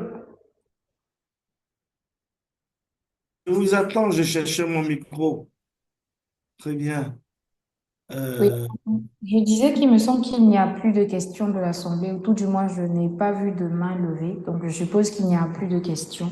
On a fait le tour. oui, je pense également, peut-être qu'ils sont encore en train de réfléchir. Je suis ouvert, on avait jusqu'à 15h30. On a Oui. encore 26 minutes. S'il y a des questions sur le RP ou d'autres modules comme l'a fait M. Martins, nous serons ravis de pouvoir apporter euh, des réponses. Auquel cas, euh, tant mieux si on finit plus tôt, hein. En tout cas, déjà, merci beaucoup pour la présentation. Moi, je pense que la solution a pas mal offre pas mal de possibilités. Euh, Moi, en ce qui me concerne, moi, je suis plus axé sur la partie gestion des mobilisations, gestion des finances, et budgétaire aussi également, bien sûr. Euh, si nous partons sur dans le module de gestion des mobilisations, euh,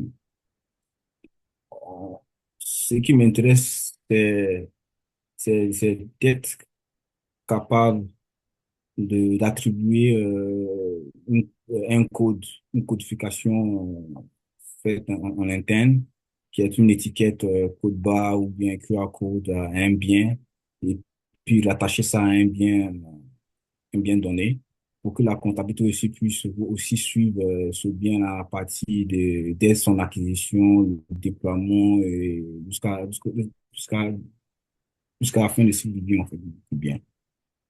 Aussi, initier les alertes. Par exemple, je prends un cas simple dans une société télécom qui a des véhicules de service. Si jamais on doit avoir les révisions ou bien les maintenances d'un bien ou bien d'un équipement télécom ou bien un équipement informatique comme un serveur, mise à jour de logiciel, ou bien acquisition de logiciels supplémentaires ou bien renouvellement de licence d'un d'un d'un logiciel ou la maintenance ou la visite technique d'un bien, d'un véhicule. Est-ce qu'une USO est capable d'envoyer les notifications par email euh, aux responsables moins généraux, par exemple? Oui, bien sûr. Unit4 a une fonctionnalité qu'on appelle IntelliAgent. IntelliAgent OK. qui peut déclencher des alertes sur des données qu'on surveille. Par exemple, il peut dire si un compte est mouvementé, alors envoie un message. Si un solde est atteint, alors envoie un message. Ou si une action a été entreprise dans l'entreprise, dans le logiciel, envoie un message. Donc, il est capable d'envoyer des messages et il est couplé à tous les messageries. Ce qui est fait actuellement d'ailleurs. Ce qui est fait actuellement d'ailleurs. Donc, les bulletins de salaire, je vous j'informe que la comptabilité, pardon, la paye et les ressources humaines soient intégrés dans les bulletins de salaire. Une fois qu'ils ont fini de faire les bulletins de salaire, Mhm. automatiquement, ça va par mail. Dans les mails des Parfait. employés, et ces employés ont, je vais dire, un espace qu'ils appellent espace employé, très, OK. très enrichi, où ils peuvent aller aussi récupérer les emails. Donc, les OK. emails, les alertes, c'est tout à fait possible. On peut faire les alertes par mail ou encore il y a des logiciels d'alerte ici. On peut le faire OK. là. Ici où je clique, bon, je n'ai pas d'alerte, sinon l'alerte clignotée. Et voilà. J'ai répondu à votre question. Oui, et, en quelque sorte, comme moi, je suis plus axé sur la gestion des immobilisations, les actions des actifs. Donc, voilà pourquoi il pose cette question en termes de planification, de maintenance et des renouvellements de licences des équipements ou des biens. Donc, ou bien les Oui. actifs tangibles comme les actifs non tangibles, comme les terrains ou Ah, ah oui, les ah choses oui, comme ça. ah Voilà. oui, ah oui. Voilà. Ouais, c'est des Euh, choses qui, je suis sûr que bon, la solution a la possibilité de le faire. Donc, je oui, prends une société, par exemple, société XKZ, qui a pas mal d'actifs, qui a quoi, 5 milliards d'actifs en termes d'actifs. Il y a les véhicules, les flottes de véhicules, matériel informatique, infrastructure télécom. Mais aussi, il y a les actifs non tangibles comme les véhicules et donc, comme les terrains. Voilà.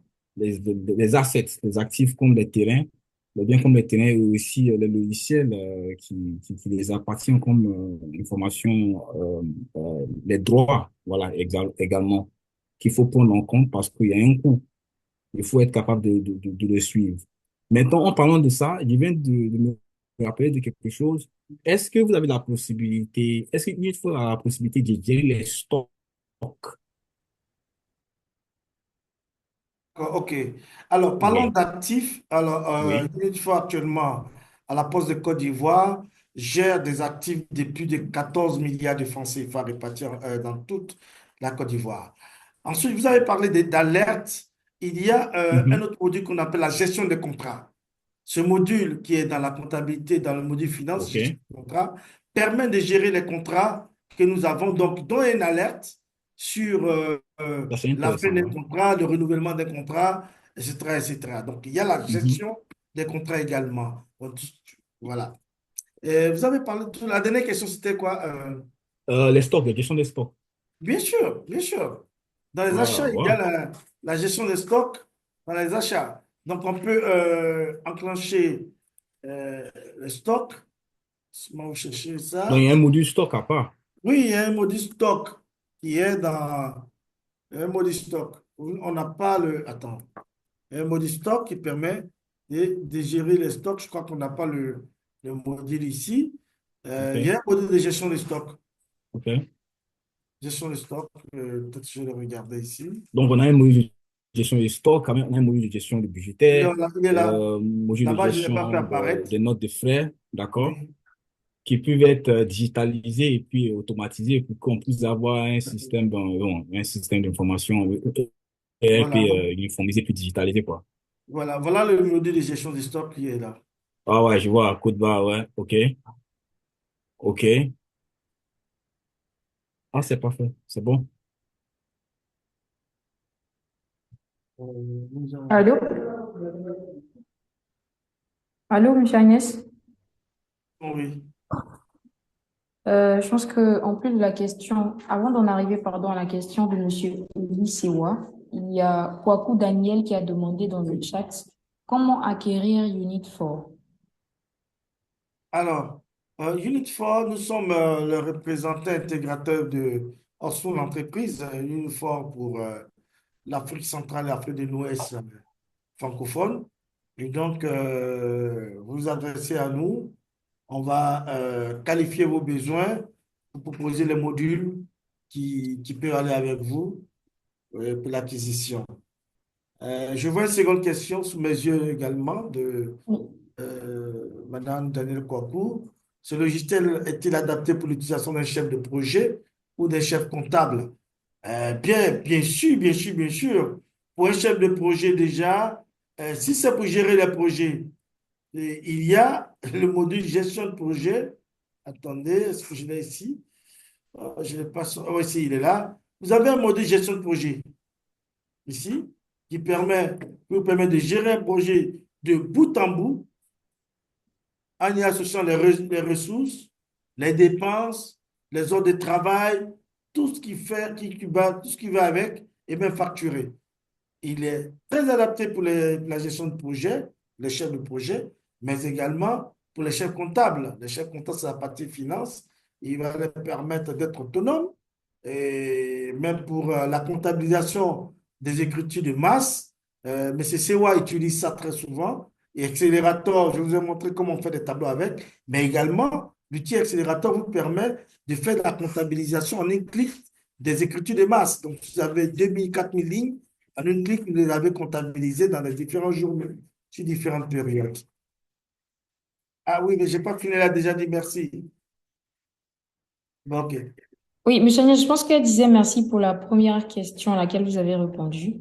Et j'en profite en même temps pour inviter Madame Wakou Daniel à laisser son email dans le chat. Ainsi, on la contactera en offre pour lui partager tous les éléments nécessaires pour éventuellement faire l'achat de la solution.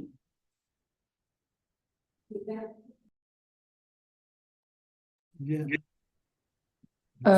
Si vous permettez, Monsieur Agnès, je vais maintenant passer la parole à Monsieur Eli Sewa qui a levé la main. Monsieur Sewa. Oui, DG Agnès, oui, bonsoir. DG Agnès, j'ai une question. Ça concerne le module IBON, le module IBON. Nous savons tous que Unit4 clôture les exercices année par année. J'ai une question et une inquiétude. Supposons que sur les années antérieures, nous n'avons pas pu entrer dans le module IMO les données des achats d'immobilisation que nous avons eu à faire. C'est-à-dire que nous n'avons pas intégré les immobilisations directement dans Unit4 pour que ça puisse faire la génération des montants, des amortissements pour nous donner les valeurs à la fin d'année. Maintenant, ma question est que, est-ce que c'est possible de faire ces intégrations-là, d'intégrer cette donnée au niveau des IMO en année N, des données de l'année N-1 ou N des années antérieures, et si on doit le faire, à quelle date doit-on le mettre? On met ces IMO-là à la date de leur acquisition ou à la date de l'année en cours. Merci beaucoup, DGNS. Merci, Sewa. C'était une question de gestion, plus qu'une gestion technique. Très bien. Alors, vous avez fait une acquisition d'IMO que vous n'avez pas constatée dans le système. C'est bien cela? Oui, DG Agnès. Donc, cette acquisition n'a pas été constatée au niveau de la comptabilité et donc n'existe ni à la compta ni dans le module d'immobilisation. Exactement ça. Très bien. Alors, vous pouvez, étant entendu que vous avez déjà fait vos arrêtés, les états financiers sont tirés, le conseil a décidé de ce qu'il a décidé.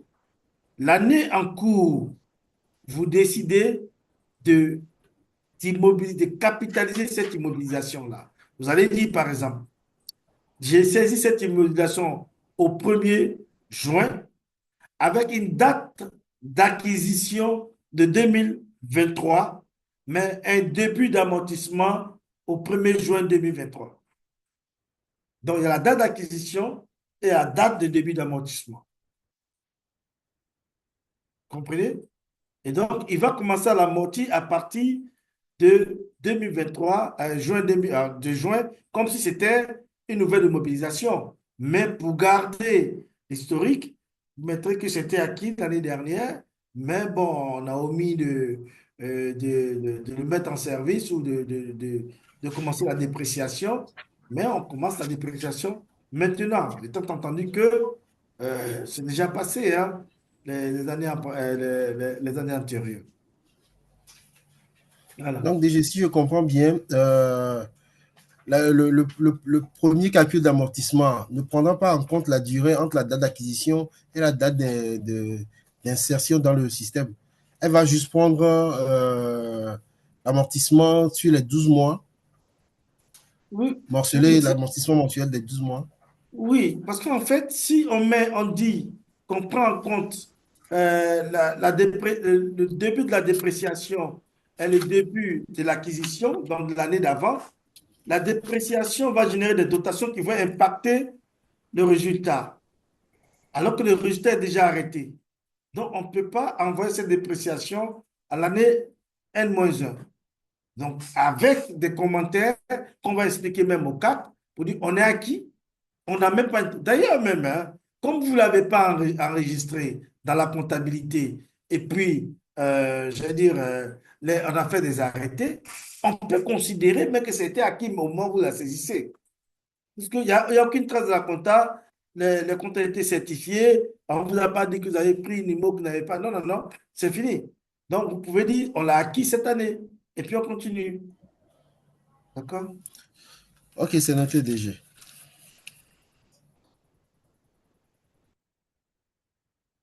Si on profite pour parler de ces problématiques de gestion. Hein. DG, comme vous n'êtes pas souvent là, donc je profite, excusez-moi. Ah, c'est bon, il ne faut pas faire perdre des clients. Je suis toujours là. Sinon, vous savez que vous êtes un support essentiel, n'est-ce pas?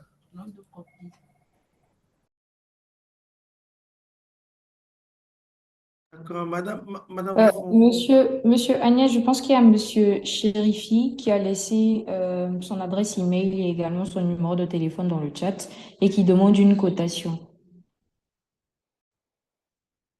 Donc, si les équipes commerciales peuvent en même temps, juste à la suite du call, entrer en contact avec Monsieur Chérifi pour lui partager la cotation, ce serait bien.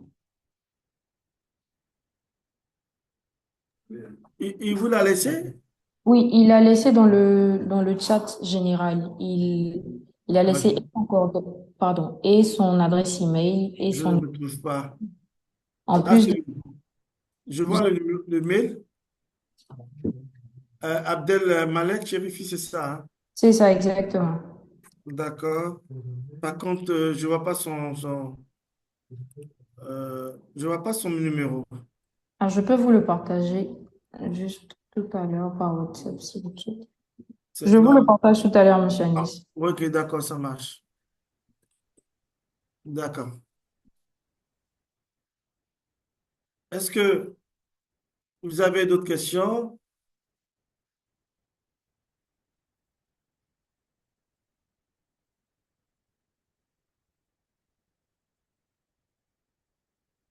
Bien. On a encore 10 minutes.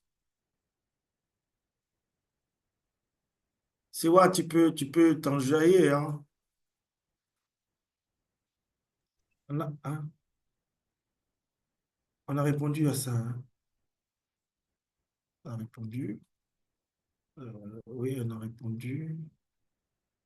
Ok, c'est bon. C'est bon, on a répondu. Docteur Aka, il a posé une question. D'accord, lui, c'est pour recevoir l'enregistrement.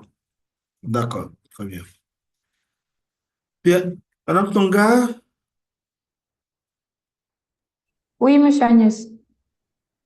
est-ce que vous avez des questions, vous? Non, j'en ai pas. D'accord. Avec les Bonjour. questions, avec les Moi, questions j'ai une question. de l'Assemblée. Je crois qu'il y a quelqu'un qui a dit qu'il avait une question. J'ai entendu une voix. Oui, oui, oui, c'est Noah, j'ai une question. Donc, en termes de change management, au cas où il y a une société qui souhaite migrer d'une solution X vers Unix 4, donc on Non, parle je de t'entends change très, très management. bas. Hein. Je t'entends pas fort. Alors, vous Ah. m'entendez? Oui, vas-y. Ça va mieux? Ça va mieux. D'accord. Donc, on parle pour la partie change management, si Oui. jamais il y a un société X souhaiterait passer de les solutions actuelles vers Unix 4. Donc, on parle de chain management, on parle de formation, on parle de intégrité des données, importation des données. Euh, ça, en moyenne, c'est que le déploiement, ça s'est fait dans combien de temps chez vous? Très bien. Il passe, il passe sur la base où le client a déjà ses données en format CSV ou en format Excel, c'est prêt pour être importé dans Unit 4. Et puis maintenant, la partie formation, développement et puis bon, suivi, quoi. Ok. Noah, en fait, mon micro ouvert. En fait, c'est Mhm. que la, c'est fonction des modules que va prendre, n'est-ce pas, les Ah oui, clients. c'est que, oui, oui. Le nombre de modules. Parce qu'à l'intérieur, il y a dans les finances, la comptabilité générale analytique, des tiers, la gestion des IMO, le rapprochement bancaire, et puis il y a le budget, il y a voilà, il y a beaucoup de modules. Donc, en fonction des modules qu'il prend et en fonction de la profondeur de la reprise des données, je m'explique. Puisque Mhm. il change de d'ERP, on discutera avec le client pour lui dire quelle est la profondeur de reprise de données que vous voudriez. Vous voulez faire une reprise de données de votre comptabilité sur 10 ans, vous voulez faire une reprise de données de, de, de votre paye sur 30 ans, etc., etc. Mais Donc, bien sûr, c'est toutes oui. je dis ces critères que nous allons agréger et faire un plan global de déploiement et soumettre au client. Bien sûr, on va pas se mettre à utiliser le logiciel quand on aura fait tout ça. Donc, il y aura des livraisons au fur et à mesure qui permettra de faire tourner, n'est-ce pas, le logiciel. Globalement, nous avons pu faire le changement de données, enfin le changement de d'ERP en son temps avec euh, Africa Rice en son temps. On Mhm. a mis 2 mois. D'accord, Deux ok. mois, parce Donc, que c'est bon. Au il y a moins, plein de données, hein? ok. Plein de données. 2 mois. Disons au moins un mois, en fait. Voilà, une petite structure maximum, quoi. OK. Ouais. Allô? Oui, oui. Donc, c'est bon, Monsieur Agnès? Oh, oui, oui, c'est bon. Vous D'accord. n'avez pas d'autres questions? Je n'en vois pas dans le chat. J'en profite en même temps pour inviter tout le monde, donc toute l'Assemblée, à laisser ses coordonnées dans le chat si d'aventure il y a un intérêt pour la solution, comme a pu le faire Madame Kwaku Daniel ou encore Monsieur euh, Cheriki.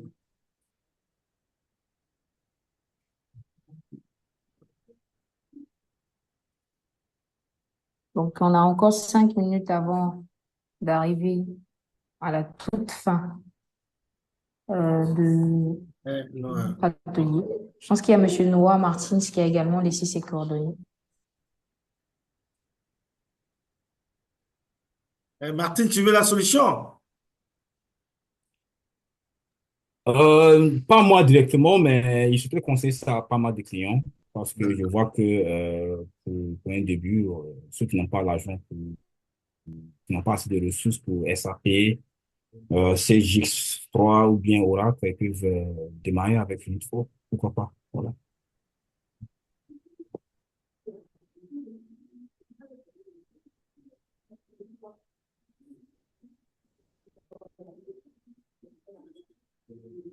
Ok, je pense que j'ai pris un mail.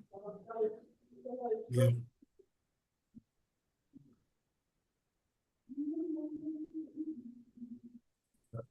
C'est pas là, hein.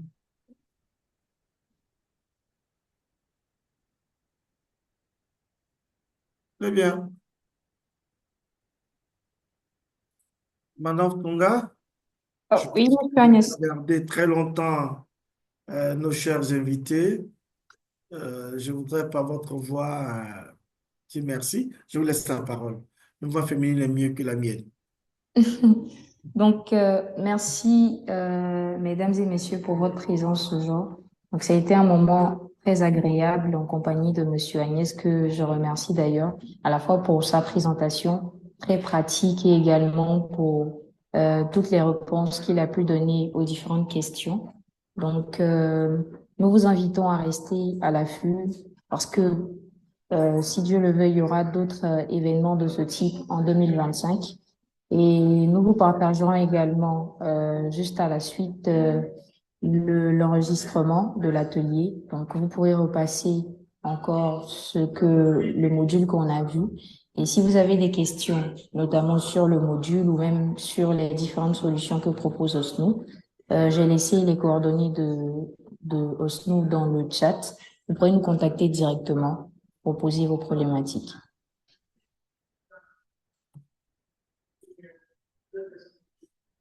Voilà, merci à tous et bonne fin de journée à chacun.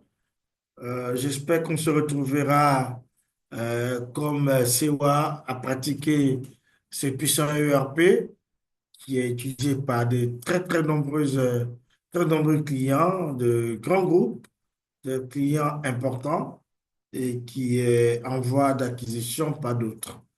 Je vous remercie et je me ferai le plaisir d'attendre que vous vous déconnectiez. C'est moi qui vous invite. Vous inviter avant de me connecter. Merci et à tout de suite, à tout à l'heure. Pour ceux qui voudraient des échanges privés.